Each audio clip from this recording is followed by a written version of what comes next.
Super prime ಆಟ್ 9 ನಲ್ಲಿ ಇವತ್ತು ಇಡೀ ದಿನದ ಪ್ರಮುಖ ಬೆಳವಣಿಗೆಗಳ ವಿಶೇಷ ವರದಿಗಳನ್ನ ತೋರಿಸ್ತಾ ಹೋಗ್ತೀವಿ. ಆದ್ರೆ ಅದಕ್ಕೂ ಮೊದಲಿಗೆ ರಾಜ್ಯ, ದೇಶ ಹಾಗೂ ವಿದೇಶಗಳಲ್ಲಿ ನಡೆದ ಪ್ರಮುಖ ಸುದ್ದಿಗಳನ್ನ ಟಾಪ್ 18 ಸುದ್ದಿಯಲ್ಲಿ ನೋಡ್ತಾ ಹೋಗೋಣ. ಉಪರಾಷ್ಟ್ರಪತಿ ಚುನಾವಣೆಗೆ ಎನ್ಡಿಎ ಅಭ್ಯರ್ಥಿಯನ್ನ ಬಿಜೆಪಿ ಸಂಸದೀಯ ಮಂಡಳಿ ಅಂತಿಮಗೊಳಿಸಿದೆ. ಇವತ್ತು ನಡೆದ ಸಭೆಯಲ್ಲಿ ಮಹಾರಾಷ್ಟ್ರ ರಾಜ್ಯಪಾಲ ಸಿಪಿ ರಾಧಾಕೃಷ್ಣನ್ ಅವರ ಹೆಸರನ್ನ ಒಮ್ಮತದಿಂದ ಆಯ್ಕೆ ಮಾಡಲಾಗಿದೆ. ಸಭೆಯಲ್ಲಿ ಪ್ರಧಾನಿ ಮೋದಿ, ಅಮಿತ್ ಶಾ, ಜೆಪಿ ನಡ್ಡಾ ಸೇರಿದಂತೆ ಎನ್ಡಿಎ ಬಣದ ನಾಯಕರು ಭಾಗಿಯಾಗಿದ್ದರು. ಶ್ರೀ ಕ್ಷೇತ್ರ ಧರ್ಮಸ್ಥಳದ ವಿರುದ್ಧ ಅಪಪ್ರಚಾರ ಮಾಡ್ತಾ ಇದ್ದಾರೆ ಅಂತ ಆರೋಪಿಸಿ ರಾಜ್ಯದ ಕೆಲವೆಡೆ ಪ್ರತಿಭಟನೆ ಮಾಡಲಾಗಿದೆ. ಹುಬ್ಬಳ್ಳಿಯಲ್ಲಿ ಶ್ರೀ ಕ್ಷೇತ್ರ ಧರ್ಮಸ್ಥಳ ಸಂರಕ್ಷಣಾ ಸಮಿತಿ ನೇತೃತ್ವದಲ್ಲಿ ಪ್ರತಿಭಟನಾ ರ್ಯಾಲಿ ನಡೆಯಿತು.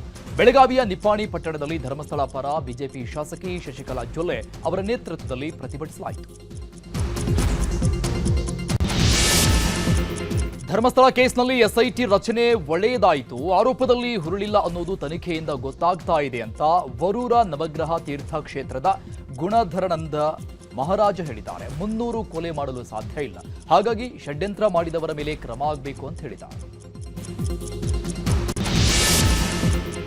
ಆರ್ಎಸ್ಎಸ್ ಭಾರತದ ತಾಲಿಬಾನ್ ಎಂದಿದ್ದ ಬಿಕೆ ಹರಿಪ್ರಸಾದ್ ವಿರುದ್ಧ ಬಿಜೆಪಿ ನಾಯಕರು ಕಿಡಿಕಾರಿದ್ದಾರೆ. ಆರ್ಎಸ್ಎಸ್ ಕೊಡುಗೆಯನ್ನ ಇತಿಹಾಸ ತೆರೆದು ನೀಡಿ ಅಂತ ವಿಜೇಂದ್ರ ಕೌಂಟರ್ ಕೊಟ್ಟಿದ್ದಾರೆ. ಹರಿಪ್ರಸಾದ್ ನಾಲಿಗೆಗೆ ಎಲುಬಿಲ್ಲ, ಆರ್ಎಸ್ಎಸ್ ಇರುವ ಕಾರಣಕ್ಕೆ ದೇಶ ಉಳಿದಿದೆ, ಇಲ್ಲಾಂದ್ರೆ ಮಿನಿ ಪಾಕಿಸ್ತಾನ ಆಗ್ತಾ ಇತ್ತು ಅಂತ ಅಶೋಕ್ ವಾಗ್ದಾಳಿ ನಡೆಸಿದ್ದಾರೆ. ದಾವಣಗೆರೆಯ ಚನ್ನಗಿರಿ ಶಾಸಕ ಬಸವರಾಜ್ ಶಿವಗಂಗಾಗೆ ಕೆಪಿಸಿಸಿಯಿಂದ ನೋಟಿಸ್ ಜಾರಿ ಮಾಡಲಾಗಿದೆ. ಸಿಎಂ ಬದಲಾವಣೆ ವಿಚಾರವಾಗಿ ಮಾತಾಡಿದ್ದಕ್ಕೆ ಕೆಪಿಸಿಸಿ ಶಿಸ್ತು ಪಾಲನಾ ಸಮಿತಿ ನೋಟಿಸ್ ಕೊಟ್ಟಿದೆ.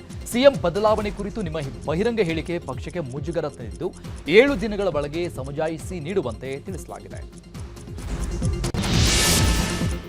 ವಿಚ್ಛೇದನಕ್ಕೆ ನಿರ್ಧಾರ ಮಾಡಿದ್ದ ನಟ ಅಜಯ್ ರಾವ್ ದಂಪತಿ ಒಂದಾಗಲು ಬಯಸಿದ್ದಾರೆ. ಈ ಬಗ್ಗೆ ಸ್ಪಷ್ಟನೆ ಕೊಟ್ಟಿರುವ ಅಜಯ್ ರಾವ್ ಪತ್ನಿ ಸ್ವಪ್ನ, ನಾನು ಸವಾಲುಗಳನ್ನ ಎದುರಿಸ್ತಾ ಇದ್ದೇನೆ, ನಾನು ನಮ್ಮ ದಾಂಪತ್ಯ ಜೀವನವನ್ನ ಪುನಃ ನಿರ್ಮಿಸಿಕೊಳ್ಳಲು ಬಯಸ್ತಾ ಇದ್ದೇನೆ ಅಂತ ತಿಳಿಸಿದ್ದಾರೆ. ಅಭಿಮಾನ್ ಸ್ಟುಡಿಯೋದಲ್ಲಿ ನಟ ವಿಷ್ಣುವರ್ಧನ್ ಸಮಾಧಿ ನೆಲಸಮ ಘಟನೆ ಬಗ್ಗೆ ವಿಷ್ಣುವರ್ಧನ್ ಅಳಿಯ ಅನಿರುದ್ಧ್ ಸ್ಪಷ್ಟನೆ ಕೊಟ್ಟಿದ್ದಾರೆ. ಅಭಿಮಾನ್ ಸ್ಟುಡಿಯೋದಲ್ಲಿ ಸಾಕಷ್ಟು ಸಮಾಜಮುಖಿ ಕೆಲಸಗಳನ್ನು ಮಾಡಿದ್ದೇವೆ. 2016ರಲ್ಲಿ ಬಾಲಣ್ಣ ಕುಟುಂಬದವರು ಅಮ್ಮವರ ಬಗ್ಗೆ ಕೆಟ್ಟದಾಗಿ ಮಾತಾಡಿದ್ದಕ್ಕೆ ಅಮ್ಮ ನಾನು ಆ ಜಾಗಕ್ಕೆ ಕಾಲಿಡಲ್ಲ ಅಂತ ಹೇಳಿದ್ರು ಅಂತ ತಿಳಿಸಿದ್ದಾರೆ. ಅಂತಾರಾಷ್ಟ್ರೀಯ ಬಾಹ್ಯಾಕಾಶ ಕೇಂದ್ರಕ್ಕೆ ಹೋಗಿದ್ದ ಗಗನಯಾನಿ ಶುಭಾಂಶು ಶುಕ್ಲಾ ಭಾರತಕ್ಕೆ ವಾಪಸ್ಸಾಗಿದ್ದಾರೆ. ದೆಹಲಿಯ ವಿಮಾನ ನಿಲ್ದಾಣದಲ್ಲಿ ಪತ್ನಿ ಕಾಮ್ನಾ, ಕೇಂದ್ರ ಸಚಿವ ಜಿತೇಂದ್ರ ಸಿಂಗ್, ಸಿಎಂ ರೇಖಾ ಗುಪ್ತಾ ಸ್ವಾಗತ ಮಾಡಿದರು. ನಾಳೆ ಲೋಕಸಭೆಯಲ್ಲಿ ಶುಕ್ಲಾ ಜೊತೆಗೆ ವಿಶೇಷ ಚರ್ಚಾ ಕಾರ್ಯಕ್ರಮ ಹಮ್ಮಿಕೊಳ್ಳಲಾಗಿದೆ. ಕೋಟಿಗಟ್ಟಲೆ ಹಣ ಖರ್ಚು ಮಾಡಿದ್ರೂ ಕೂಡ ಸಿಎಂ ಸಿದ್ದರಾಮಯ್ಯಗೆ ಜಾತಿ ಗಣತಿ ವರದಿ ಜಾರಿ ಮಾಡೋಕೆ ಆಗಲಿಲ್ಲ ಅಂತ ಸಂಸದ ವಿಶ್ವೇಶ್ವರ ಹೆಗಡೆ ಕಾಗೇರಿ ಹೇಳಿದ್ದಾರೆ. ಜಾತಿ ವಿಷಯ ಮುಂದಿಟ್ಟು ರಾಜಕಾರಣ ಮಾಡುವುದು ಕಾಂಗ್ರೆಸ್ನ ಚಾಳಿ, ಈ ಗೊಂದಲಕ್ಕೆ ಅವಕಾಶ ಮಾಡಿಕೊಡಬಾರದು ಅಂದಿದ್ದಾರೆ ಕಾಗೇರಿ. ಹಿಂದೂ ಯುವಕರು ಮುಸ್ಲಿಂ ಯುವತಿಯರನ್ನ ಪ್ರೀತಿಸಿ ಮದುವೆಯಾದ್ರೆ 5 ಲಕ್ಷ ಕೊಡ್ತೀನಿ ಅಂತ ಶಾಸಕ ಬಸನಗೌಡ ಪಾಟೀಲ್ ಯತ್ನಾಳ್ ಹೇಳಿದ್ರು. ಈ ಹೇಳಿಕೆ ಖಂಡಿಸಿ ವಿಜಯಪುರದ ಆಲಮೇಲದಲ್ಲಿ ಯತ್ನಾಳ್ ಕಾರ್ ಅಡ್ಡಗಟ್ಟಿ ಮುಸ್ಲಿಂ ಯುವಕ ಕಪ್ಪು ಪಟ್ಟಿ ಪ್ರದರ್ಶಿಸಿದ್ದಾರೆ. ಯುವಕನನ್ನ ಪೊಲೀಸರು ವಶಪಡಿಸಿದರು. ಹರಿಯಾಣದ ಗುರುಗ್ರಾಮ್ನಲ್ಲಿ ಯೂಟ್ಯೂಬರ್ ಎಲ್ವಿಶ್ ಯಾದವ್ ಅವರ ನಿವಾಸದ ಮೇಲೆ ಗುಂಡಿನ ದಾಳಿ ನಡೆದಿದೆ. ಬೈಕ್ನಲ್ಲಿ ಬಂದ 3 ದುಷ್ಕರ್ಮಿಗಳು ಗುಂಡಿನ ದಾಳಿ ನಡೆಸಿ ಪರಾರಿಯಾಗಿದ್ದಾರೆ. ಬೆಳಗಿನ ಜಾವ ದಾಳಿ ನಡೆದಿದ್ದು ಘಟನಾ ಸ್ಥಳದಲ್ಲಿ 20ಕ್ಕೂ ಹೆಚ್ಚು ಗುಂಡುಗಳು ಪತ್ತೆಯಾಗಿವೆ. ತನ್ನದೇ ದೇಶದ ಮೊಗೊಕ್ ನಗರದ ಮೇಲೆ ಮ್ಯಾನ್ಮಾರ್ ಸೇನೆ ವಾಯುದಾಳಿ ನಡೆಸಿದೆ. ಈ ದಾಳಿಯಲ್ಲಿ ಗರ್ಭಿಣಿ ಸೇರಿ 21 ಜನ ಸಾವನ್ನಪ್ಪಿದ್ದಾರೆ. ಮಂಡಲೆಯಿಂದ 115 ಕಿಲೋಮೀಟರ್ ದೂರದಲ್ಲಿರುವ ಶ್ವೇಗು ವಾರ್ಡ್ನ ಬೌದ್ಧ ಮಠ ಗುರಿಯಾಗಿಸಿ ಮ್ಯಾನ್ಮಾರ್ ಸೇನೆ ಮಿಸೈಲ್ ದಾಳಿ ನಡೆಸಿದೆ. ಕ್ಷುಲ್ಲಕ ವಿಚಾರಕ್ಕೆ ನಡೆದ ವಾಗ್ವಾದ ಕೊಲೆಯಲ್ಲಿ ಅಂತ್ಯಗೊಂಡಿದೆ. ರಾಜಸ್ಥಾನದ ಜೈಪುರದಲ್ಲಿ ದುಷ್ಕರ್ಮಿಯೊಬ್ಬ ಕಾರು ಹತ್ತಿಸಿ ಯುವಕನ ಕೊಲೆ ಮಾಡಿದ್ದಾರೆ. ತೀವ್ರವಾಗಿ ಗಾಯಗೊಂಡು ಒದ್ದಾಡ್ತಾ ಇದ್ರು. ಆಸ್ಪತ್ರೆಗೆ ಸಾಗಿಸದೆ ಜನ ನೋಡ್ತಾ ನಿಂತಿರುವ ವಿಡಿಯೋ ವೈರಲ್ ಆಗಿದೆ. ಪೋರ್ಚುಗಲ್ನಲ್ಲಿ ಭೀಕರ ಕಾಡ್ಗಿಚ್ಚು ಎದ್ದಿದೆ. ವೈಸಿಯು ಪ್ರದೇಶದಲ್ಲಿ ಕಾಡಿನ ಸಮೀಪದಲ್ಲಿರುವ ವಸತಿ ಪ್ರದೇಶಕ್ಕೂ ಕಾಡ್ಗಿಚ್ಚು ಈಗ ಹಬ್ಬಿದೆ. ಅಗ್ನಿಶಾಮಕ ಸಿಬ್ಬಂದಿಯಿಂದ ಬೆಂಕಿ ನಿಯಂತ್ರಿಸುವ ಕಾರ್ಯ ಭರದಿಂದ ಸಾಗ್ತಾ ಇದೆ. ಅಲೆಸ್ಕಾದಲ್ಲಿ ಅಮೆರಿಕ ಅಧ್ಯಕ್ಷ ಟ್ರಂಪ್, ರಷ್ಯಾ ಅಧ್ಯಕ್ಷ ಪುಟಿನ್ ಭೇಟಿ ಬೆನ್ನಲ್ಲೇ ಟ್ರಂಪ್ರನ್ನ ನಾಳೆ ಭೇಟಿಯಾಗಲು ಉಕ್ರೇನ್ ಅಧ್ಯಕ್ಷ ಝೆಲೆನ್ಸ್ಕಿ ಮುಂದಾಗಿದ್ದಾರೆ. ವಾಷಿಂಗ್ಟನ್ನಲ್ಲಿ ಟ್ರಂಪ್ ಅವರನ್ನ ಭೇಟಿ ಆಗ್ತಾ ಇದ್ದೇನೆ ಅಂತ ಎಕ್ಸ್ನಲ್ಲಿ ಝೆಲೆನ್ಸ್ಕಿ ತಿಳಿಸಿದ್ದಾರೆ. ಪ್ರಧಾನಿ ನರೇಂದ್ರ ಮೋದಿ ಇವತ್ತು ದೆಹಲಿಯಲ್ಲಿ 11,000 ಕೋಟಿ ವೆಚ್ಚದ 2 ರಾಷ್ಟ್ರೀಯ ಹೆದ್ದಾರಿ ಲೋಕಾರ್ಪಣೆ ಮಾಡಿದ್ದಾರೆ.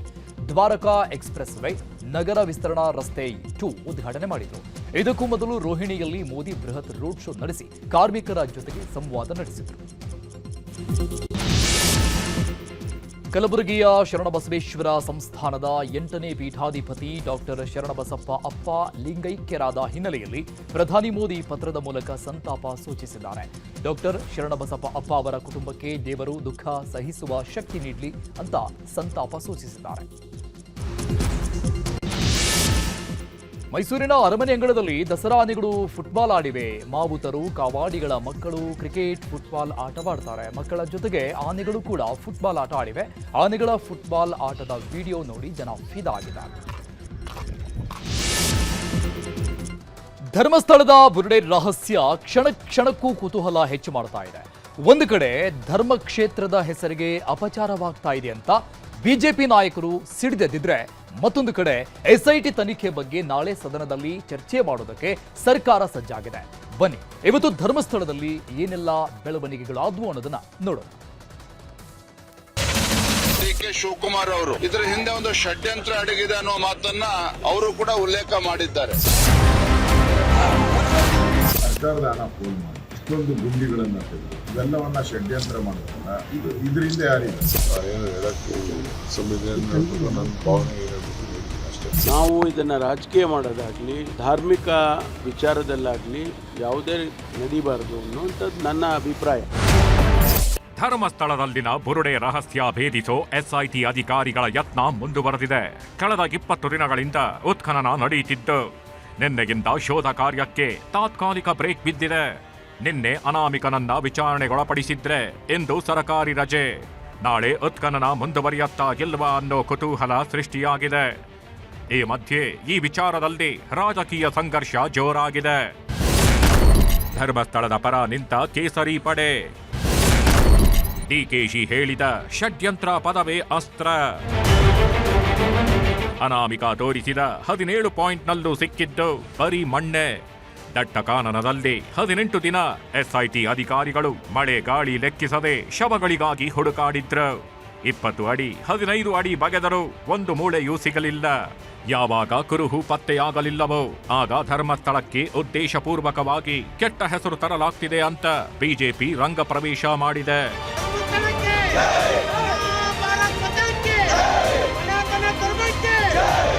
ಧರ್ಮಸ್ಥಳಕ್ಕೆ ಅಪಚಾರ ಮಾಡಲು ಬಿಡಲ್ಲ ಅಂತ ಹೋರಾಟಕ್ಕಿಳಿದಿದೆ. ಧರ್ಮಸ್ಥಳ ಚಲೋ ಹೆಸರಲ್ಲಿ ಹೋರಾಟದ ಕಹಳೆ ಮೊಳಗಿಸಿದೆ. ನಿನ್ನೆ ಎಸ್ಆರ್ ವಿಶ್ವನಾಥ್ 400ಕ್ಕೂ ಹೆಚ್ಚು ವಾಹನಗಳಲ್ಲಿ ಧರ್ಮಸ್ಥಳ ಪ್ರವೇಶಿಸಿದ್ರು. ಇವತ್ತು ಬಿಜೆಪಿ ರಾಜ್ಯಾಧ್ಯಕ್ಷ ವಿಜಯೇಂದ್ರ ನೇತೃತ್ವದಲ್ಲಿ ಧರ್ಮಸ್ಥಳಕ್ಕೆ ತೆರಳಿ ದೇವರ ದರ್ಶನ ಪಡೆದರು. ಬಳಿಕ ವೀರೇಂದ್ರ ಹೆಗಡೆ ಅವರನ್ನ ಭೇಟಿಯಾಗಿ ಚರ್ಚಿಸಿದ್ರು. ಅಸಂಖ್ಯಾತ ಭಕ್ತರಲ್ಲಿ ಇವತ್ತೇನು ಗೊಂದಲ ಸೃಷ್ಟಿ ಮಾಡತಕ್ಕಂತ ಒಂದು ಷಡ್ಯಂತ್ರ ಇದರಿಂದ ಅಡಗಿದೆ. ಅಪಪ್ರಚಾರಗಳೇನು ನಡೀತಾ ಇದೆ, ಇದ್ರ ಬಗ್ಗೆ ರಾಜ್ಯ ಸರ್ಕಾರ ಯಾಕೆ ಇನ್ನೂ ಎಚ್ಚೆತ್ತುಕೊಂಡಿಲ್ಲ? ಇವತ್ತು ಡಿಕೆ ಶಿವಕುಮಾರ್ ಉಪಮುಖ್ಯಮಂತ್ರಿಗಳು ಸಂದರ್ಭ ಬಂದಾಗ ಷಡ್ಯಂತ್ರ ಬಹಿರಂಗಪಡಿಸ್ತೇವೆ ಅಂತ ಹೇಳಿದ್ದಾರೆ. ಯಾಕೆ ಇನ್ನೂ ಸಂದರ್ಭ ಬಂದಿಲ್ವಾ? ಹಾಗಾದ್ರೆ ಇನ್ನೆಷ್ಟು ಅಪಪ್ರಚಾರಗಳು ನಡಿಬೇಕಾಗಾದ್ರೆ ಅವರ ಹಿನ್ನೆಲೆಯೂ ತನಿಖೆ ಆಗಬೇಕು. ಈಗಾಗಲೇ ಉಪಮುಖ್ಯಮಂತ್ರಿಗಳು ಷಡ್ಯಂತ್ರ ಇದೆ ಅಂತ ಹೇಳಿದ್ದಾರೆ. ಆ ಷಡ್ಯಂತ್ರ ಏನು ಅನ್ನೋದನ್ನು ಅವ್ರು ಬಹಿರಂಗಪಡಿಸಬೇಕು. ಸತ್ಯ ಹೇಳೋದಕ್ಕೆ ಹೆದರಿಕೆನಾ ಮಾನ್ಯ ಉಪಮುಖ್ಯಮಂತ್ರಿಗಳೇ? ಸತ್ಯ ಹೇಳಕ್ಕೆ ನಿಮಗೆ ಹೆದರಿಕೆ ಇಲ್ಲ ಅನ್ನೋದಾದ್ರೆ ಆ ಷಡ್ಯಂತ್ರ ಮತ್ತು ಷಡ್ಯಂತ್ರದ ಹಿಂದಿರ್ತಕ್ಕಂಥ ರಾಜಕಾರಣ, ಷಡ್ಯಂತ್ರದ ಹಿಂದಿರ್ತಕ್ಕಂಥ ಶಕ್ತಿ ಅದು ಯಾವುದು ಅನ್ನೋದನ್ನ ತಾವು ಬಹಿರಂಗಪಡಿಸಬೇಕಾದ ಅನಿವಾರ್ಯತೆ ಇದೆ. ಈಗ ನೀವು ಹೇಳದೇ ಇದ್ರೆ ಇನ್ಯಾವಾಗ ಹೇಳ್ತೀರಿ? ಇದರಿಂದ ದೊಡ್ಡ ಗ್ಯಾಂಗ್ ಇದೆ, ಖತರ್ನಾಕ್ ಗ್ಯಾಂಗ್ ಇದೆ. ದೊಡ್ಡ ಗ್ಯಾಂಗ್ ಖತರ್ನಾಕ್. ಅದ್ಯಾವ್ದು ಹಿಂದೆ ಹೇಳ್ತಾ ಇದ್ದಲ್ಲ, ಒಬ್ಬ ಮರ್ಡರ್ ಮಾಡ್ತಾ ಇದ್ನಲ್ಲ ಅವನು, ದಂಡುಪಾಳ್ಯ. ದಂಡುಪಾಳ್ಯ ಗ್ಯಾಂಗ್ ತರ ಇಲ್ಲೂ ಒಂದು ಗ್ಯಾಂಗ್ ಇದೆ. ನಗರ ನಕ್ಸಲರ ದಂಡುಪಾಳ್ಯ ಗ್ಯಾಂಗ್ ಇದು. ಈ ಗ್ಯಾಂಗೇ ಇದನ್ನೆಲ್ಲ ಮಾಡಿಸ್ತಾ ಇರೋದು. ಮಧ್ಯಂತರ ವರದಿ ಸಲ್ಲಿಕೆಗೆ ಎಸ್ಐಟಿ ರೆಡಿ. ನಾಳೆ ಸದನದಲ್ಲಿ ಗೃಹ ಸಚಿವರಿಂದ ಉತ್ತರ. ಇನ್ನು ಬಿಜೆಪಿ ನಾಯಕರು ಧರ್ಮಸ್ಥಳ ವಿಚಾರವಾಗಿ ಕಾಂಗ್ರೆಸ್ ವಿರುದ್ಧ ಮುಗಿಬೀಳ್ತಿದ್ದಾರೆ. ಅದರಲ್ಲೂ ಡಿಸಿಎಂ ಡಿಕೆಶಿ ಅವರು ಧರ್ಮಸ್ಥಳದ ವಿಚಾರದಲ್ಲಿ ಷಡ್ಯಂತ್ರ ನಡೆಯುತ್ತಿದೆ ಅನ್ನೋ ಹೇಳಿಕೆಯೇ ಅಸ್ತ್ರವಾಗಿದೆ. ಹೀಗಾಗಿ ಪ್ರಕರಣ ರಾಜಕೀಯದ ಸ್ವರೂಪ ಪಡೆದುಕೊಳ್ತಿದ್ದಂತೆ ಸರ್ಕಾರ ಕೂಡ ಅಲರ್ಟ್ ಆಗಿದೆ. ಈ ಬಗ್ಗೆ ಎಸ್ಐಟಿ ಅಧಿಕಾರಿಗಳಿಂದ ಮಧ್ಯಂತರ ವರದಿ ತರಿಸಿಕೊಂಡು ಸದನಕ್ಕೆ ಮಾಹಿತಿ ನೀಡಲು ಪರಮೇಶ್ವರ್ ಮುಂದಾಗಿದ್ದಾರೆ. ಅಲ್ಲದೆ ಉತ್ಖನನ ಕಾರ್ಯ ಸ್ಥಗಿತದ ಬಗ್ಗೆಯೂ ಸುಳಿವು ಕೊಟ್ಟಿದ್ದಾರೆ. ನಾನು ಈಗಾಗಲೇ ಸದನದಲ್ಲಿ ಕೂಡ ಹೇಳಿದ್ದೇನೆ ಮತ್ತು ನಾಳೆ ಸಂಪೂರ್ಣವಾದ ಉತ್ತರನೂ ಕೂಡ ಸದನದಲ್ಲಿ ಕೊಡೋದಕ್ಕೆ ಪ್ರಯತ್ನ ಮಾಡ್ತೇನೆ. ಇಲ್ಲಿವರೆಗೂ ಅವನು ಹೇಳ್ಕೊಂಡು ಹೋಗ್ತಾನೆ ಇರ್ತಾನೆ, ಇವರು ಅಗೀತಾನೆ ಇರ್ತಾರೆ, ಆ ರೀತಿ ಆಗೋದಿಲ್ಲ. ಎಲ್ಲೋ ಒಂದು ಕಡೆ ಅಂತ್ಯ ಆಗುತ್ತೆ. ಅದನ್ನು ಅವರು SITನವರು ತೀರ್ಮಾನ ಮಾಡ್ತಾರೆ. ಈ ಮಧ್ಯೆ ಇದೇ ವಿಚಾರ ಈಗ ಬಿಜೆಪಿ ಮತ್ತು ಕಾಂಗ್ರೆಸ್ ನಾಯಕರ ಮಧ್ಯೆ ವಾಕ್ಸಮರಕ್ಕೂ ಕಾರಣವಾಗಿದೆ. ಎಂಥ ಅಯೋಗ್ಯರು ಇವರು ಅಂತಂದ್ರೆ, ಇಂಥ ಅಯೋಗ್ಯರು ಹುಡುಕಾಡಿಕೊಂಡು ಹೋದರೂ ಸಿಗುವುದಿಲ್ಲ. ಇವರು ಇಂಥ ಅಯೋಗ್ಯರು, ಇವರು ಆಳ್ಲಿಕ್ಕೆ ಲಾಯಕರಿದ್ದಾರೆ. ಇವರು ಪೊಲೀಸರನ್ನು ಕಳಿಸಿ ಎಲ್ಲಿ ಬೇಕಾದಲ್ಲಿ ಎಗಿತಾರೆ. ಯಾವ ಹೇಳವ್ ಕೇಳವಿಲ್ಲ ಇಲ್ಲಿ. ನಾಳೆ ಬೆಳಿಗ್ಗೆ ಹೋಮ್ ಮಿನಿಸ್ಟ್ರು ನಾಳೆನೋ ನಾಳಿದ್ದು is going to reply on that issue.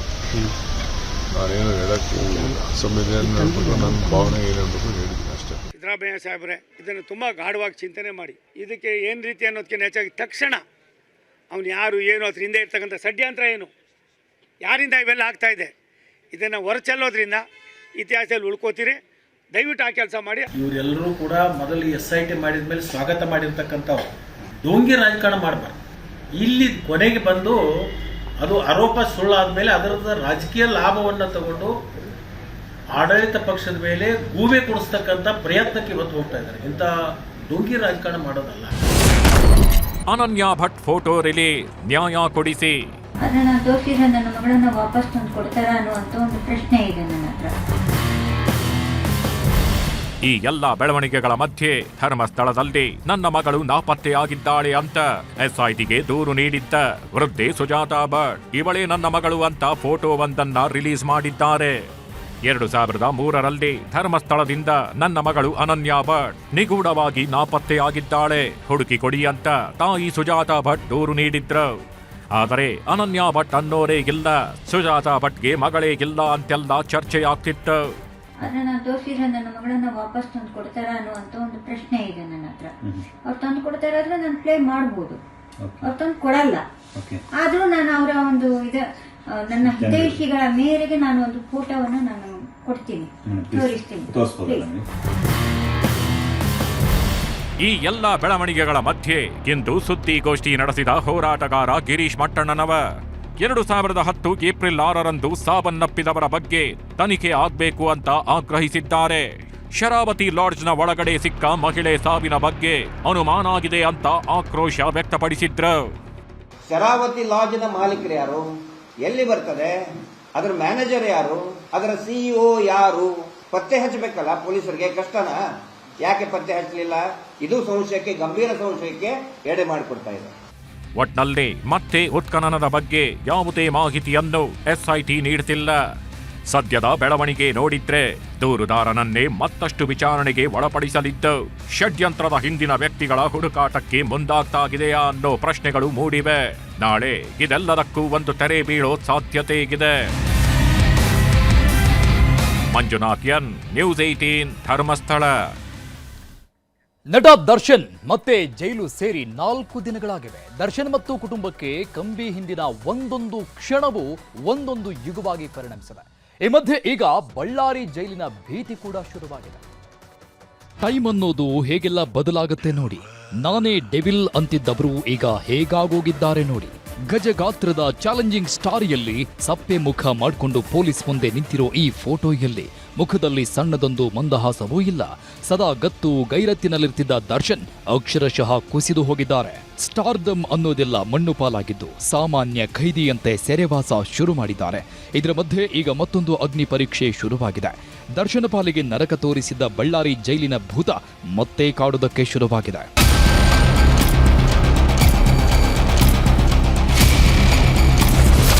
ದಾಸನಿಗೆ ಶುರುವಾಗಿದೆ ಬಳ್ಳಾರಿ ಜೈಲಿನ ಚಿಂತೆ. ದರ್ಶನ್ ಮೇಲೆ ಹದ್ದಿನ ಕಣ್ಣಿಟ್ಟಿದೆ ಖಾಕಿ ಪಡೆ. ಸ್ವಾಮಿ ಕೊಲೆ ಕೇಸ್ನಲ್ಲಿ ತಗಲಾಕೊಂಡಿದ್ದ ದರ್ಶನ್ ಮಾಡಿಕೊಂಡಿದ್ದ ಅವಾಂತರಗಳು ಒಂದೆರಡಲ್ಲ. ಶೆಡ್ ಕೇಸ್ನಲ್ಲಿ ಲಾಕ್ ಆಗಿದ್ದೇ ಆಗಿದ್ದು ಪರಪ್ಪನ ಅಗ್ರಹಾರ ಜೈಲು ಸೇರ್ತಿದ್ದಂತೆ ಅಲ್ಲೂ ಬಾಲ ಬಿಚ್ಚಿದ್ರು. ಜೈಲು ವಾಸ ಅನ್ನೋದನ್ನ ಐಷಾರಾಮಿ ವಾಸ ಮಾಡ್ಕೊಂಡಿದ್ರು. ಜೈಲೊಳಗೆ ರೌಡಿಗಳ ಜೊತೆ ಕೂತ್ಕೊಂಡು ಸಿಗರೇಟ್ ಹೊಗೆ ಬಿಟ್ಟಿದ್ರು. ಇದು ದೊಡ್ಡ ಸುದ್ದಿಯಾದ್ಮೇಲೆ ಬಳ್ಳಾರಿ ಜೈಲಿಗೆ ಶಿಫ್ಟ್ ಆಗಿದ್ರು. ಯಾವಾಗ ಬಳ್ಳಾರಿಯ ಸೆಂಟ್ರಲ್ ಜೈಲ್ ಸೇರಿದ್ರೋ ದರ್ಶನ್ ಪಾಲಿಗೆ ನಿಜವಾದ ನರಕವಾಸ ಶುರುವಾಗಿತ್ತು. ಬಳ್ಳಾರಿ ಜೈಲಲ್ಲಿ ಕಳೆದ ಒಂದೊಂದು ಕ್ಷಣವೂ ಇವತ್ತಿಗೂ ಕಣ್ಮುಂದೆಯೇ ಇದೆ. ಹೀಗಾಗಿಯೇ ಬಳ್ಳಾರಿ ಜೈಲು ಅಂದ್ರೆ ಕನಸಲ್ಲೂ ಬೆಚ್ಚಿ ಬೀಳ್ತಾರೆ. ಆದ್ರೆ ಭದ್ರತಾ ದೃಷ್ಟಿಯಿಂದ ಎಲ್ಲ ಆರೋಪಿಗಳನ್ನ ಈ ಹಿಂದೆ ಎಲ್ಲೆಲ್ಲಿ ಇದ್ರೂ ಅದೇ ಜೈಲಿಗೆ ಮತ್ತೆ ಕಳಿಸೋದಕ್ಕೆ ತಯಾರಿ ನಡೀತಿದೆ. ಪರಪ್ಪನ ಅಗ್ರಹಾರ ಜೈಲಲ್ಲಿ ದರ್ಶನ್ಗೆ ಭದ್ರತೆ ನೀಡುವುದೇ ದೊಡ್ಡ ಸವಾಲಾಗಿದೆ. ಹೀಗಾಗಿ ಖುದ್ದು ಜೈಲಾಧಿಕಾರಿಗಳೇ ಕೋರ್ಟ್ ಮೊರೆ ಹೋಗ್ತಿದ್ದಾರೆ. ದರ್ಶನ್ನರ ಐಷಾರಾಮಿ ಜೈಲು ವಾಸಕ್ಕೆ ಸುಪ್ರೀಂ ಕೋರ್ಟ್ ಕಿಡಿಕಾರಿತ್ತು. ಜೈಲಲ್ಲಿ ಹೈಫೈ ಲೈಫ್ ಲೀಡ್ ಮಾಡ್ತಿದ್ದ ದರ್ಶನರ ಫೋಟೋ ನೋಡಿ ಎಚ್ಚರಿಕೆ ಸಂದೇಶವನ್ನು ಕೊಟ್ಟಿತ್ತು. ಇದು ಮತ್ತೊಮ್ಮೆ ಮರುಕಳಿಸದಂತೆ ಖಡಕ್ ವಾರ್ನಿಂಗ್ ಮಾಡಿದೆ. ಹೀಗಾಗಿ ದರ್ಶನ್ ಮೇಲೆ ಹದ್ದಿನ ಕಣ್ಣಿಡೋದೆ ಜೈಲು ಅಧಿಕಾರಿಗಳಿಗೆ ದೊಡ್ಡ ಸವಾಲಾಗಿದೆ. ದರ್ಶನ್ ಪರಪ್ಪನ ಅಗ್ರಹಾರ ಜೈಲಲ್ಲಿ ಇರೋವರೆಗೂ ಜೈಲಧಿಕಾರಿಗಳಿಗೆ ಟೆನ್ಷನ್ ತಪ್ಪಿದ್ದಲ್ಲ. ಇದೇ ಕಾರಣಕ್ಕೆ ಬಳ್ಳಾರಿಗೆ ಶಿಫ್ಟ್ ಮಾಡಲು ತಯಾರಿ ನಡೆಸಿದ್ದು. ನಾಳೆ ವಕೀಲರ ಮೂಲಕ ಕೋರ್ಟ್ಗೆ ಅರ್ಜಿ ಸಲ್ಲಿಸಲಿದ್ದಾರೆ. ಕಳೆದ ಬಾರಿ ಆಗಿದ್ದ ತಪ್ಪಿಂದ ಎಚ್ಚೆತ್ತಿರುವ ಪರಪ್ಪನ ಅಗ್ರಹಾರ ಜೈಲಿನ ಅಧಿಕಾರಿಗಳು ದರ್ಶನ್ ಮೇಲೆ ಹದ್ದಿನ ಕಣ್ಣಿಟ್ಟಿದ್ದಾರೆ. ದರ್ಶನ್ ಇರುವ ಬ್ಯಾರೆಕ್ನಲ್ಲಿ ಸಿಸಿಟಿವಿ ಕಣ್ಗಾವಲು ಹಾಕಲಾಗಿದ್ದು, ದರ್ಶನ್ ಇರುವ ಬ್ಯಾರೆಕ್ ಸುತ್ತ ಓಡಾಡುವ ಸಿಬ್ಬಂದಿಗೆ ಬಾಡಿ ವೋರ್ನ್ ಕ್ಯಾಮೆರಾ ಅಳವಡಿಸಿದ್ದಾರೆ. ಪ್ರತಿಯೊಂದು ಕ್ಷಣ, ಪ್ರತಿಯೊಂದು ವಿಚಾರವನ್ನು ರೆಕಾರ್ಡ್ ಮಾಡಲು ಸೂಚನೆ ನೀಡಲಾಗಿದೆ. ವಿಜಯಲಕ್ಷ್ಮಿ ಮೂಲಕ ದಾಸನ ಸಂದೇಶ. ದರ್ಶನ್ ಜೈಲು ಸೇರ್ತಾ ಇದ್ದಂತೆ ದರ್ಶನರ ಸೋಷಿಯಲ್ ಮೀಡಿಯಾವನ್ನ ಪತ್ನಿ ವಿಜಯಲಕ್ಷ್ಮಿ ಹ್ಯಾಂಡಲ್ ಮಾಡ್ತಿದ್ದಾರೆ. ದರ್ಶನ ಪರವಾಗಿ ಅಭಿಮಾನಿಗಳಿಗೆ ವಿಜಯಲಕ್ಷ್ಮಿಯೇ ಸಂದೇಶವೊಂದನ್ನ ಕೊಟ್ಟಿದ್ದಾರೆ. ಎಲ್ಲರಿಗೂ ನಮಸ್ಕಾರ. ನಾನು ವಿಜಯಲಕ್ಷ್ಮಿ ದರ್ಶನ್. ನಿಮ್ಮ ಪ್ರೀತಿಯ ದರ್ಶನ್ ಅವರು ನಿಮಗೆ ಕಳಿಸಿರುವ ಸಂದೇಶ. ಕನ್ನಡ ಕಲಾಭಿಮಾನಿಗೆ ಹಾಗೂ ನನ್ನ ಸೆಲೆಬ್ರಿಟಿಗಳಿಗೆ ಈ ನಿಮ್ಮ ಪ್ರೀತಿಯ ದಾಸನ ಶಿರಸಾಷ್ಟಾಂಗ ನಮಸ್ಕಾರಗಳು. ನನ್ನ ಸುಖದಲ್ಲಿ ಭಾಗಿಯಾಗಿ ಕಷ್ಟದಲ್ಲಿ ಬೆನ್ನೆಲುಬಾಗಿ ನಿಂತ ನಿಮ್ಮ ಪ್ರೀತಿ ಅಭಿಮಾನಕ್ಕೆ ನಾನು ಜೀವನ ಪರ್ಯಂತ ಆಭಾರಿ. ನಾನು ಎಲ್ಲೇ ಇದ್ದರೂ ಹೇಗೆ ಇದ್ದರೂ ನಿಮ್ಮಗಳ ಶ್ರೇಯೋಭಿಲಾಷೆಯನ್ನೇ ಬಯಸುತ್ತೇನೆ. ಪ್ರಸಕ್ತ ವಿದ್ಯಮಾನ ಏನೇ ಇದ್ದರೂ ನನ್ನ ನಂಬಿ ಕನಸು ಕಂಡಿರುವ ನಿರ್ದೇಶಕರ ಹಾಗೂ ನನ್ನ ಮೇಲೆ ಕೋಟ್ಯಾಂತರ ಹಣ ಹೂಡಿರುವ ನಿರ್ಮಾಪಕರ ಬೆಂಬಲವಾಗಿ ನಿಲ್ಲಬೇಕಾದ್ದು ನನ್ನ ಆದ್ಯ ಕರ್ತವ್ಯ. ಹಾಗಾಗಿ ನನ್ನ ದಿ ಡೆವಿಲ್ ಚಿತ್ರದ ಎಲ್ಲ ಕೆಲಸ ಕಾರ್ಯಗಳು ಯಾವುದೇ ಅಡೆತಡೆ ಇಲ್ಲದೆ ಸಾಗಲಿ ಎಂಬುದು ನನ್ನ ಆಶಯ. ಹಾಗಾಗಿ ಅದಕ್ಕೆ ನನ್ನ ಸಂಪೂರ್ಣ ಸಹಕಾರವಿದೆ ಎಂದು ಈ ಮೂಲಕ ತಿಳಿಸುತ್ತಿದ್ದೇನೆ. ಹಾಗೂ ಇದಕ್ಕೆ ನನ್ನ ಸೆಲೆಬ್ರಿಟಿಗಳ ಸಹಮತವಿದೆ ಎಂದು ದೃಢವಾಗಿ ನಂಬಿದ್ದೇನೆ. ಸಿನಿಮಾ ಒಂದು ಮನರಂಜನೆಯ ಮಾಧ್ಯಮ. ಅದನ್ನು ಕೇವಲ ಮನರಂಜನೆಯ ದೃಷ್ಟಿಯಿಂದ ಮಾತ್ರ ನೋಡಬೇಕು. ನಿಮ್ಮ ಪ್ರೀತಿಯ ದಾಸ. ದರ್ಶನ್ನರ ಸೋಷಿಯಲ್ ಮೀಡಿಯಾವನ್ನ ವಿಜಯಲಕ್ಷ್ಮಿ ಹ್ಯಾಂಡಲ್ ಮಾಡ್ತಿರೋದಕ್ಕೆ ನಟಿ ರಮ್ಯಾ ಸಂತಸ ವ್ಯಕ್ತಪಡಿಸಿದ್ದಾರೆ. ಇದು ಒಳ್ಳೆಯ ಬೆಳವಣಿಗೆ. ಈ ಮೂಲಕ ಅಭಿಮಾನಿಗಳಿಗೆ ವಿಜಯಲಕ್ಷ್ಮಿ ಒಳ್ಳೆ ಸಂದೇಶ ಕೊಡಬಹುದು. ದರ್ಶನ್ ಒಬ್ಬ ಲೈಟ್ ಬಾಯ್ ಆಗಿ ತುಂಬಾನೇ ಕಷ್ಟಪಟ್ಟು ಬೆಳೆದಿದ್ರು. ಆದರೆ ದರ್ಶನ್ ತಮ್ಮ ಜೀವನವನ್ನ ತಾನೇ ಹಾಳು ಮಾಡಿಕೊಂಡ್ರು ಅನ್ನೋ ಬೇಜಾರಿದೆ ಅಂದ್ರು. ಅವರು ಒಂದು ಲೈಟ್ ಬಾಯ್ ಆಗಿ ಬಂದಿದ್ರು ಇಂಡಸ್ಟ್ರಿಗೆ.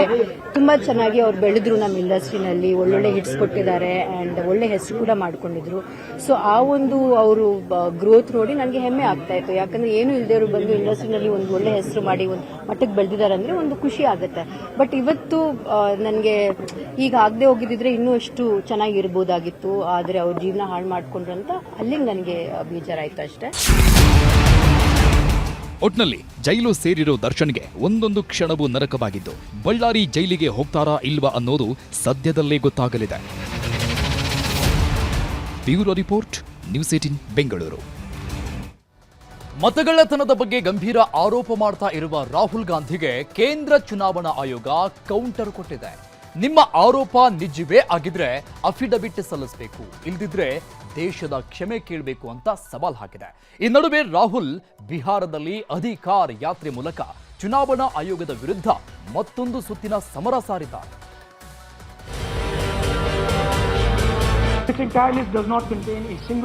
ಮತದಾನ ನಮ್ದು ತೆಗೆದುಕೊಂಡ ಮೇಲೆ ನಮ್ಗೆ ಅಸ್ತಿತ್ವ ಇರೋದಿಲ್ಲ ದೇಶದಲ್ಲಿ.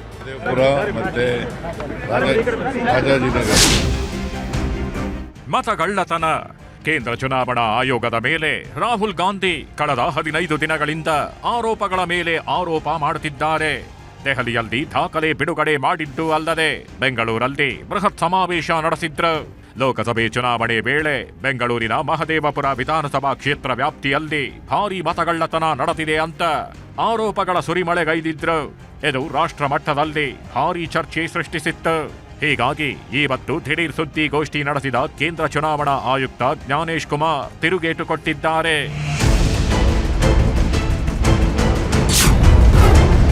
ಸಾಕ್ಷ್ಯ ಇಲ್ಲದೆ ಪಿಪಿಟಿ ಆಧಾರದ ಮೇಲೆ ಕ್ರಮ ಅಸಾಧ್ಯ. ರಾಹುಲ್ ಆರೋಪಕ್ಕೆ ಚುನಾವಣಾ ಆಯೋಗ ಗರಂ. ರಾಹುಲ್ ಮಾಡಿದ್ದ ಎಲ್ಲ ಆರೋಪಗಳನ್ನ ಅಲ್ಲಗಳೆದಿದ್ದು ಅಫಿಡವಿಟ್ ಸಲ್ಲಿಸುವ ಧೈರ್ಯ ಮಾಡಬೇಕು ಅಥವಾ ಯಾವುದೇ ಸಾಕ್ಷ್ಯ ಇಲ್ಲದಿದ್ದರೆ ದೇಶದ ಜನರ ಕ್ಷಮೆ ಕೇಳಬೇಕು. 7 ದಿನದಲ್ಲಿ ಎರಡನ್ನೂ ಮಾಡಲಿಲ್ಲ ಅಂದ್ರೆ ನಿಮ್ಮ ಹೇಳಿಕೆ ಸುಳ್ಳು ಅಂತ ಸಾಬೀತಾಗುತ್ತದೆ ಎಂದಿದ್ದಾರೆ.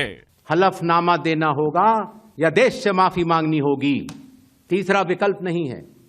आपके माध्यम से मैं ये भी कहना चाहता हूं, अगर 7 दिन में हलफनामा नहीं मिला तो इसका अर्थ ये सारे आरोप निराधार हैं. ಮಹಾರಾಷ್ಟ್ರದಲ್ಲಿ ಎಲೆಕ್ಷನ್ ಲಿಸ್ಟ್ನಲ್ಲಿ ಹೆಚ್ಚಳ ಆಗಿರುವ ಬಗ್ಗೆ ಆರೋಪ ಮಾಡ್ತಾರೆ. ಆದರೆ ಯಾಕೆ ಚುನಾವಣಾ ಪಟ್ಟಿ ಸಿದ್ಧವಾದ ಕೂಡಲೇ ಯಾಕೆ ಸರಿಯಾದ ಸಮಯದಲ್ಲಿ ಆಕ್ಷೇಪಣೆ ಸಲ್ಲಿಸಲಿಲ್ಲ ಎಂದು ಪ್ರಶ್ನೆ ಮಾಡಿದ್ದಾರೆ. समय रहते जब ड्राफ्ट सूची थी तो दावे और आपत्ति क्यों नहीं जमा कराए गए? जब रिजल्ट निकल आया तब याद आया कि ये गलत था और एक भी मतदाता का नाम सबूत सहित आज तक चीफ इलेक्टोरल ऑफिसर महाराष्ट्र को नहीं मिला. ऐसा नहीं होता कि किसी भी बात को अगर आप 10 बार बोलते रहें, 20 बार बोलते रहें तो सच हो जाए. सच सच होता है और सूरज पूरब में ही उगता है, किसी के कहने से पश्चिम में नहीं होगा. ಅಲ್ಲದೆ ಬಿಹಾರ್ ಮತಪಟ್ಟಿ ಬಗ್ಗೆ ಆಕ್ಷೇಪಣೆ ಸಲ್ಲಿಸಲು ಆಗಸ್ಟ್ 1ರಿಂದ ಚುನಾವಣಾ ಆಯೋಗ ಸೆಪ್ಟೆಂಬರ್ 1ರ ತನಕ ಅವಕಾಶ ಕೊಟ್ಟಿದೆ. ಆದರೆ 15 ದಿನಗಳು ಕಳೆದರೂ ಚುನಾವಣಾ ಆಯೋಗಕ್ಕೆ ಒಂದೇ ಒಂದು ರಾಜಕೀಯ ಪಕ್ಷಗಳು ಮತಪಟ್ಟಿ ಬಗ್ಗೆ ಆಕ್ಷೇಪ ಸಲ್ಲಿಸಿಲ್ಲ ಅಂದ ಮೇಲೆ ಚುನಾವಣಾ ಆಯೋಗದ ಮತಪಟ್ಟಿ ಸರಿಯಿದೆ ಎಂದರ್ಥ. ಆಕ್ಷೇಪ ಬಂದರೆ ಸರಿಪಡಿಸ್ತೇವೆ. ಆದರೆ ಸೆಪ್ಟೆಂಬರ್ 1ರ ಬಳಿಕ ಮತ್ತೆ ಚುನಾವಣಾ ಆಯೋಗದ ವಿರುದ್ಧ ಟೀಕೆಗಳು ಶುರುವಾಗುತ್ತದೆ. ಇದಕ್ಕೆ ಹೊಣೆ ಯಾರು ಎಂದು ಪ್ರಶ್ನಿಸಿದ್ದಾರೆ. ಕೆಲವರು ಸುಳ್ಳು ಸುದ್ದಿಗಳನ್ನ ಹಬ್ಬಿಸುವ ಮೂಲಕ ಭೀತಿ ಸೃಷ್ಟಿಸಲು ಪ್ರಯತ್ನಿಸುತ್ತಿದ್ದಾರೆ ಎಂದು ಟಾಂಗ್ ಕೊಟ್ಟಿರುವ ಆಯುಕ್ತರು ರಾಹುಲ್ ಗಾಂಧಿ 7 ದಿನದಲ್ಲಿ ಅಫಿಡವಿಟ್ ಸಲ್ಲಿಸಬೇಕು ಅಥವಾ ಕ್ಷಮೆಯಾಚನೆ ಮಾಡಬೇಕು ಎಂದು ಗಡುವು ನೀಡಿದ್ದಾರೆ. ದೇಶಾದ್ಯಂತ ಮತಗಳ್ಳತನ ನಡೆಯುತ್ತಿದೆ. ಅಧಿಕಾರ ರ್ಯಾಲಿಯಲ್ಲಿ ರಾಹುಲ್ ಅಬ್ಬರ. ಕೇಂದ್ರ ಚುನಾವಣಾ ಆಯೋಗ ತಿರುಗೇಟು ನೀಡಿದ ಬಳಿಕವೂ ರಾಹುಲ್ ಗಾಂಧಿ ಮತಗಳ್ಳತನದ ಬಗ್ಗೆ ಕಿಡಿಕಾರಿದ್ದಾರೆ. ಬಿಹಾರದ ಸಸರಾಂನಿಂದ ರಾಹುಲ್ ಗಾಂಧಿ ಮತ್ತು ತೇಜಸ್ವಿ ಯಾದವ್ ವೋಟ್ ಅಧಿಕಾರ ರ್ಯಾಲಿ ಆರಂಭಿಸಿದ್ದಾರೆ. ಈ ವೇಳೆ ಜನರ ಮೂಲಭೂತ ಹಕ್ಕು ರಕ್ಷಣೆಗೆ ನಮ್ಮ ಹೋರಾಟ ಅಂತ ಗುಡುಗಿದ್ರು. हम वोट चोरी नहीं होने देंगे, सवाल नहीं उठता वोट चोरी नहीं होने देंगे. इलेक्शन कमीशन ने जिंदा लोगों को मार दिया. आज मैं मिला जिन्होंने पिछले चुनाव में वोट किया, वोटर लिस्ट पे नाम था उनका, 4-5 चुनाव में वोट किया है, उनका नाम काट दिया. मैंने उनसे पूछा तुम्हारा नाम क्यों काटा? कहते ऊपर से ऑर्डर आया है. ऊपर से ऑर्डर आया, किसका ऑर्डर? नरेंद्र मोदी का ऑर्डर, इलेक्शन कमीशन का ऑर्डर. ಕೇಂದ್ರ ಚುನಾವಣಾ ಆಯೋಗ ಮತ್ತೆ 7 ದಿನಗಳ ಗಡುವು ನೀಡಿದೆ. ಇದೀಗ ರಾಹುಲ್ ಗಾಂಧಿ ಅಫಿಡವಿಟ್ ಸಲ್ಲಿಕೆ ಮಾಡ್ತಾರಾ ಅಥವಾ ಕ್ಷಮೆ ಕೇಳ್ತಾರಾ ಅನ್ನೋ ಪ್ರಶ್ನೆ ಸೃಷ್ಟಿಯಾಗಿದೆ. ಒಂದು ವೇಳೆ ಸಾಕ್ಷ್ಯಗಳನ್ನು ಕೊಡದಿದ್ದರೂ ರಾಹುಲ್ ಮಾಡಿದ್ದು ಸುಳ್ಳು ಆರೋಪ ಎಂದಿದೆ ಚುನಾವಣಾ ಆಯೋಗ. Bureau report, news 18. ರಾಜ್ಯದಲ್ಲಿ ಕೊಂಚ ಬಿಡುವು ಕೊಟ್ಟಿದ್ದ ವರುಣ ಮತ್ತೆ ತನ್ನ ಆಟ ಶುರು ಮಾಡಿದ್ದಾನೆ. ಮಲೆನಾಡು ಕರಾವಳಿಯಲ್ಲಿ ರಣಮಳೆ ಶುರುವಾಗಿದೆ. ಮತ್ತೊಂದು ಕಡೆ ಮೇಘಸ್ಫೋಟಕ್ಕೆ ಜಮ್ಮು ಕಾಶ್ಮೀರ ಹಾಗೂ ನೆರೆಯ ಪಾಕಿಸ್ತಾನ ತತ್ತರಿಸಿ ಹೋಗಿದೆ.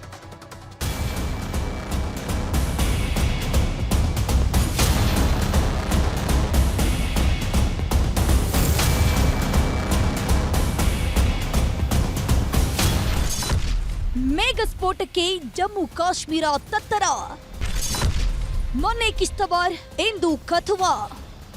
3 ದಿನಗಳ ಹಿಂದೆ ಜಮ್ಮು ಕಾಶ್ಮೀರದ ಕಿಶ್ತವಾರ್ ಜಿಲ್ಲೆಯ ಚೋಸಿತಿ ಬಳಿ ಜೋರು ಮಳೆ ಅಬ್ಬರಿಸಿತು. ಮೇಘಸ್ಫೋಟವಾಗಿ ಪ್ರವಾಹವೇ ಸೃಷ್ಟಿಯಾಯಿತು. ನೋಡ್ತಿದ್ದಂತೆಯೇ ಚೋಸಿತಿ ಗ್ರಾಮ ಸರ್ವನಾಶವಾಯಿತು. ಮಣ್ಣು ಬಂಡೆಗಳ ನಡುವೆ 65 ಯಾತ್ರಿಕರು ಶವವಾಗಿದ್ರು. 70ಕ್ಕೂ ಹೆಚ್ಚು ಜನ ಕಣ್ಮರೆಯಾಗಿದ್ದಾರೆ. ಎಲ್ಲಿದ್ದಾರೆ ಅನ್ನೋ ಸುಳಿವು ಸಿಕ್ತಿಲ್ಲ. ಅವರ ಪತ್ತೆಗಾಗಿ ಹಗಲಿರುಳು ರಕ್ಷಣಾ ಪಡೆಗಳು ಈಗಲೂ ಹುಡುಕಾಟ ನಡೆಸುತ್ತಿವೆ.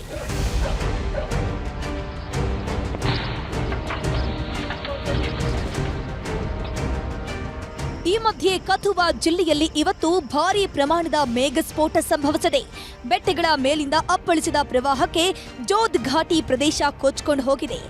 7ಕ್ಕೂ ಹೆಚ್ಚು ಮಂದಿ ಸಾವನ್ನಪ್ಪಿದ್ದಾರೆ. ಜೋದ್ ಘಾಟಿ ಪ್ರದೇಶದಲ್ಲಿ ಎಲ್ಲೆಂದರಲ್ಲಿ ಭೂಮಿ ಬಾಯ್ಬಿಟ್ಟಿದ್ದು 10 ಮನೆಗಳು ಕುಸಿದು ಬಿದ್ದಿವೆ. ರಸ್ತೆಗಳು ಅರ್ಧಕ್ಕೆ ಕಟ್ ಆಗಿವೆ. ಜೋದ್ ಘಾಟಿಯಲ್ಲಿ 5, ಜಂಗ್ಲೌಟ್ ಪ್ರದೇಶದಲ್ಲಿ 2 ಮೃತಪಟ್ಟಿದ್ದಾರೆ. ಸೇನೆಯು ರಕ್ಷಣಾ ಕಾರ್ಯಾಚರಣೆ ನಡೆಸ್ತಾನೆ ಇದೆ. ಗಾಯಗೊಂಡವರನ್ನ ಹೆಲಿಕಾಪ್ಟರ್ಗಳ ಮೂಲಕ ಯೋಧರು ಆಸ್ಪತ್ರೆಗೆ ಸಾಗಿಸಿದ್ರು.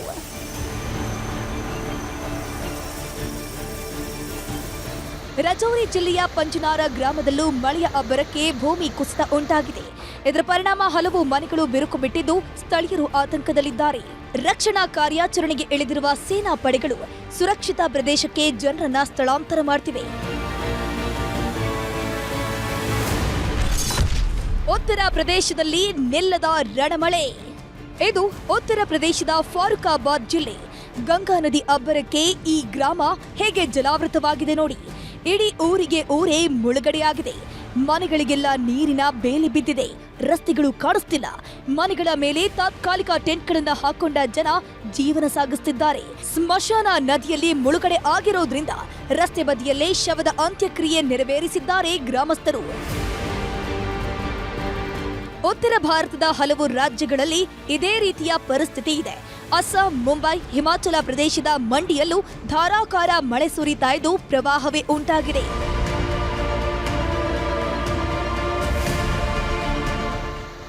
ಇದು ಉತ್ತರ ಭಾರತದಲ್ಲಿನ ಪರಿಸ್ಥಿತಿಯಾದ್ರೆ ನೆರೆಯ ಚೀನಾ ಮತ್ತು ಪಾಕಿಸ್ತಾನದಲ್ಲೂ ಪರಿಸ್ಥಿತಿ ಇದಕ್ಕಿಂತಲೂ ಭೀಕರವಾಗಿದೆ. ಪಾಕ್ನ ವಾಯುವ್ಯ ಭಾಗದಲ್ಲಿ ಸತತ ಮಳೆ ಸುರಿತಾ ಇದ್ದು ವಿನಾಶದ ಪರಿಸ್ಥಿತಿ ಸೃಷ್ಟಿಯಾಗಿದೆ. ಖೈಬರ್ ಪಖ್ತೂನ್ಖ್ವಾದ ಪರ್ವತ ಪ್ರದೇಶಗಳಲ್ಲಿ ಮೇಘಸ್ಫೋಟ ಸಂಭವಿಸಿದ್ದು 330ಕ್ಕೂ ಹೆಚ್ಚು ಜನರು ಪ್ರಾಣ ಕಳ್ಕೊಂಡಿದ್ದಾರೆ. ಉತ್ತರ ಚೀನಾದಲ್ಲಿ ಸಂಭವಿಸಿದ ಹಠಾತ್ ಪ್ರವಾಹದಲ್ಲಿ 10 ಜನರು ಸಾವನ್ನಪ್ಪಿದ್ದಾರೆ. ರಾಜ್ಯದ ಮಲೆನಾಡು ಕರಾವಳಿಯಲ್ಲಿ ಮತ್ತೆ ಮಳೆ ಅಬ್ಬರ. ರಾಜ್ಯದಲ್ಲಿ ಅಲ್ಪ ವಿರಾಮದ ಬಳಿಕ ವರುಣನ ಅಬ್ಬರ ಜೋರಾಗೇ ಇದೆ. ಚಿಕ್ಕಮಗಳೂರು, ಹಾಸನ, ದಕ್ಷಿಣ ಕನ್ನಡ ಜಿಲ್ಲೆಗಳಲ್ಲಿ ಮಳೆರಾಯ ಅಬ್ಬರಿಸಿ ಬೊಬ್ಬೆರಿಯುತ್ತಿದ್ದಾನೆ. ಸಕಲೇಶಪುರ ಸುತ್ತಮುತ್ತ ಧಾರಾಕಾರ ಮಳೆ ಸುರಿತಾ ಇರೋದ್ರಿಂದ ಗುಡ್ಡಗಳು ಮತ್ತೆ ಬಾಯ್ ಬಿಡೋದಕ್ಕೆ ಶುರು ಮಾಡಿವೆ. ಯಡೆಕುಮರಿ ಬಳಿ ರೈಲ್ವೆ ಹಳಿ ಮೇಲೆಯೇ ಭಾರೀ ಮಣ್ಣು ಬಿದ್ದಿದೆ.